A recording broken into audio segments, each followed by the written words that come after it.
आज राज्य मंत्रिमंडळाची बैठक पार पडणार आहे। शेतकऱ्यांसाठी मोठ्या पॅकेजची घोषणा होण्याची शक्यता आहे। पूरस्थितीमुळे मराठवाडा, सोलापूर जिल्ह्यांसह अन्य भागात नुकसान झालेलं आहे। मंत्रिमंडळाकडून शेतकऱ्यांना अधिक मदतीची अपेक्षा आहे। प्रति हेक्टरी किमान 2 ते 5 हजार रुपये अधिक मदत जाहीर करण्याचा प्रस्ताव आहे।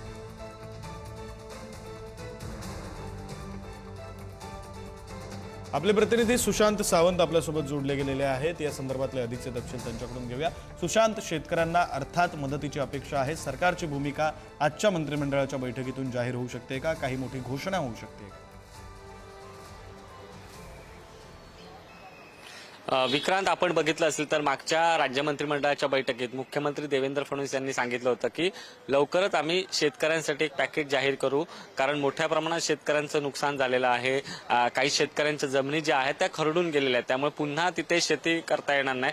त्यामुळे सरकार देखील सकारात्मक आहे, शेतकऱ्यांची दिवाळी गोड होईल असं मुख्यमंत्र्यांनी सांगितलं होतं। जी आता आपल्याला सूत्रांकडून माहिती मिळते त्यानुसार शेतकऱ्यांना नेमकी काय मदत करायची आणि कशी मदत करायची याबाबतचा प्रस्ताव जो आहे तो मुख्यमंत्री देवेंद्र फडणवीस यांनी तयार केलेला आहे आणि आजचा हा प्रस्ताव खऱ्या अर्थानं मंत्रिमंडळाच्या समोर ठेवला जाणार आहे आणि त्यानंतर या प्रस्तावावर शिक्कामोर्तब झाल्यानंतर शेतकऱ्यांसाठी एक पॅकेज जे आहे ते जाहीर केलं जाणार आहे।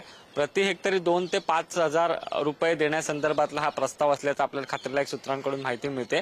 त्यामुळे आजच्या राज्य मंत्रिमंडळाच्या बैठकीत जेव्हा 1 वाजता राज्य मंत्रिमंडळाची बैठक सुरू होईल त्यावेळी हा प्रस्ताव राज्य मंत्रिमंडळासमोर ठेवला जाईल आणि त्यानंतर या प्रस्तावाला मंजुरी दिली जाऊ शकते अशी आपल्याला माहिती आहे। त्यामुळे सरकार आता नेमकी काय घोषणा करणार, किती मदत करणार हे निर्णय झाल्यावरच स्पष्ट होईल। मात्र सरकार कुठेतरी विचाराधीन आहे। सरकार शेतकऱ्यांना मदतीसाठी आता पुढे सरसावलेलं आहे।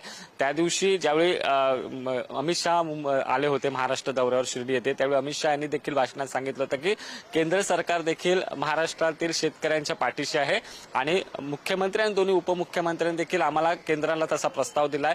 लवकरात लवकर केंद्र देखील शेतकऱ्यांना मदत करणार आहे। मात्र त्याआधी आजच्या राज्य मंत्रिमंडळाच्या बैठकीत दिवाळीपूर्वी सरकार शेतकऱ्यांना मदत देऊ शकते, करू शकते। आज त्याची घोषणा होऊ शकते अशी आपल्याला खात्रीलायक सूत्रांनी माहिती दिलेली आहे। विक्रांत, बरं, धन्यवाद सुशांत या सगळ्या सविस्तर माहितीसाठी।